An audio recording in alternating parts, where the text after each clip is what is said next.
Hi, this is Janet, and this is Janet's Kitchen Garden, and we're going to watch episode number 5 of our visit with Brieux Turner at his Cactus Ridge farm.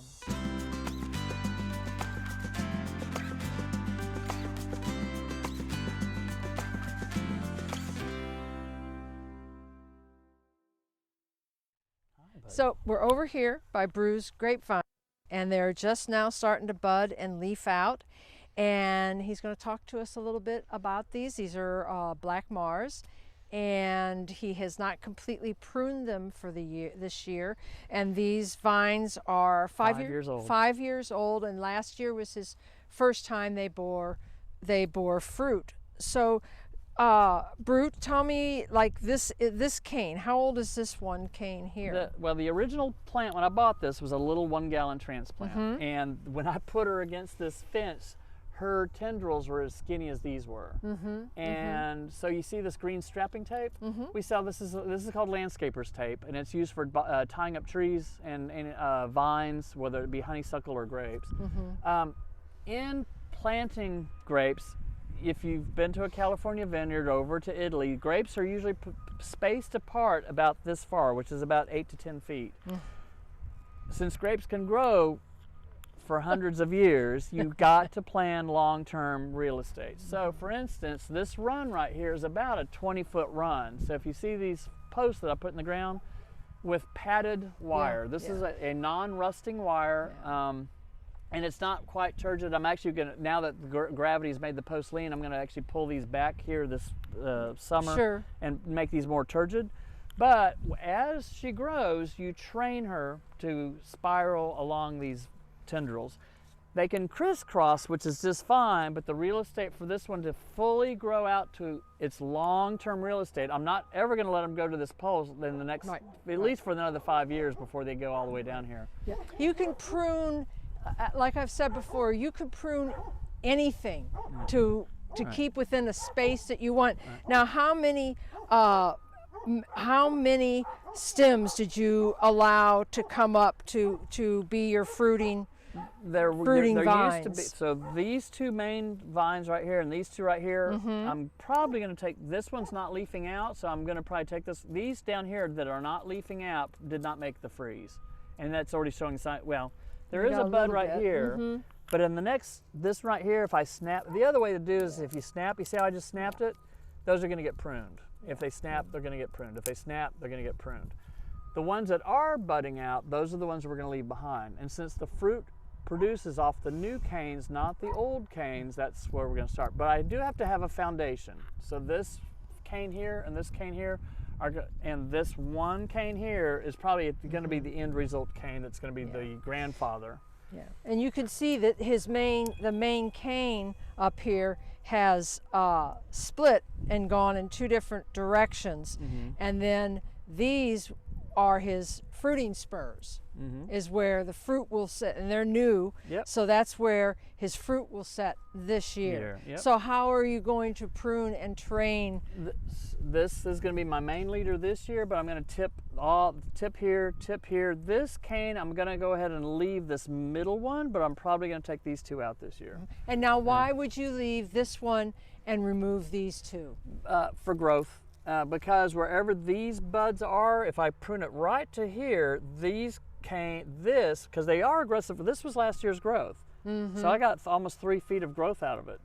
Knowing that that's going to happen, if I prune this one back and let it come here, I'll even have more to grow with. The goal about pruning is how much bushiness you can get out of the vine. But for the fruit to ripen, there's a little trick you may not know, is if the fruit cluster's right here and there's a bunch of leaves on top of it, you remove those leaves so the sun ripens it. So that's another thing. When you go to a vineyard and you see all the grape clusters, they didn't grow naturally that way. Somebody tipped them so that the sun would gets do the foliage. that. The sun is what produces the sweetness, which is the sugars in the fruit, and you really need the sun to do that. Almost the same way with tomatoes. You know, if you have too many leaves shading that truss of fruit, they're not going to be as sweet. There's one little thing people need to know about growing grapes. There's something called Pearson's disease, and it's a fungus that can wipe out your grapes. in the agricultural industry of growing grapes, whether it's whatever state you are growing grapes, whether it's Texas or California or Florida, there are cultivars that are disease resistant to it, but it's not foolproof. So as a preventative, what I've done with these grapes is I use something called dormant oil. And dormant oil is nothing more than mineral oil diluted with water, and I've actually got a pump sprayer. While the temperatures are cold tonight, I'm probably going to hit everything again on the bark.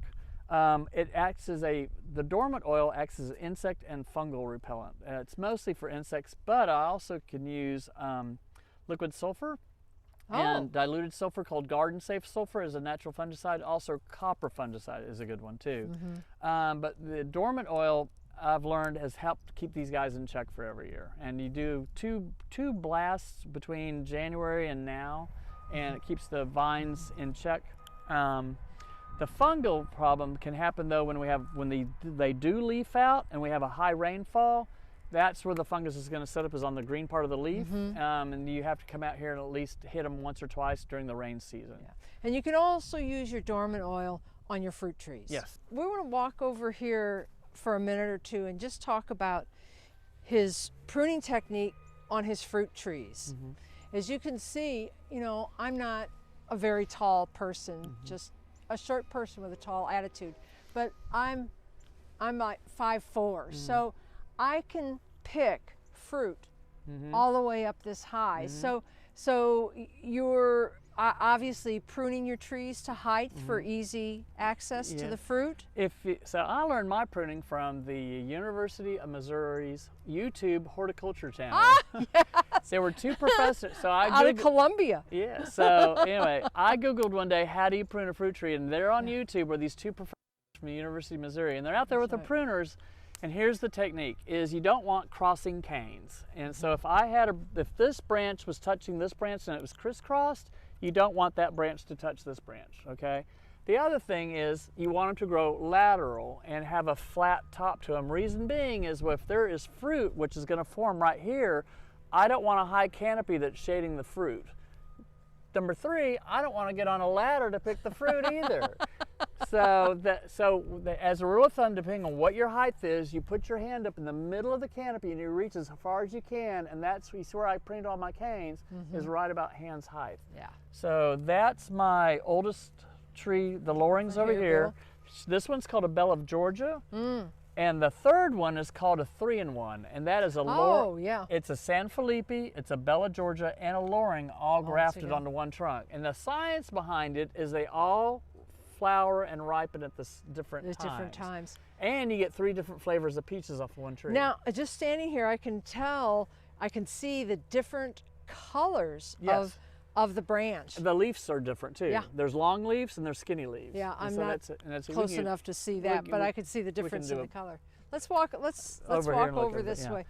But out of my production, this one's my newest one. She's only going on year number 3, and she's yet to really give me a big harvest. Yeah, you're coming right up. What is it? First year they sleep. Second year they leap. Creep and then leap. Yeah.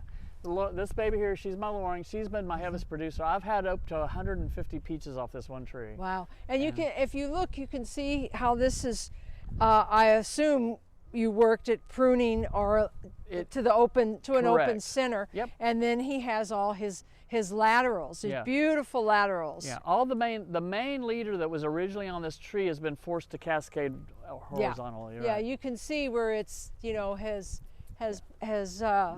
bumped out. It's a beautifully shaped tree. Right. Really is. And then here's the sign. This branch is pointed due north, and that's the one branch that got the freeze. So they say plants don't feel wind chills. They do. Please, they they do. do. Yes, they do. They do.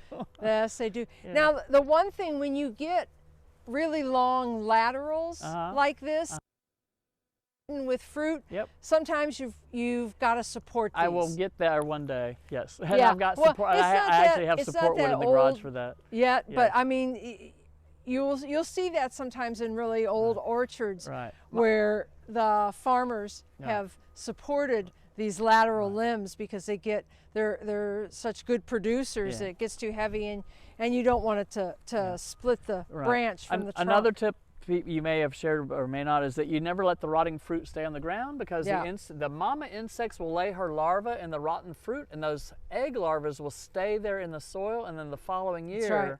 those insects will hatch and they will attack your fruit tree. Surprise! Yes, yeah. So you always keep the ground tight, no matter what fruit hits the ground.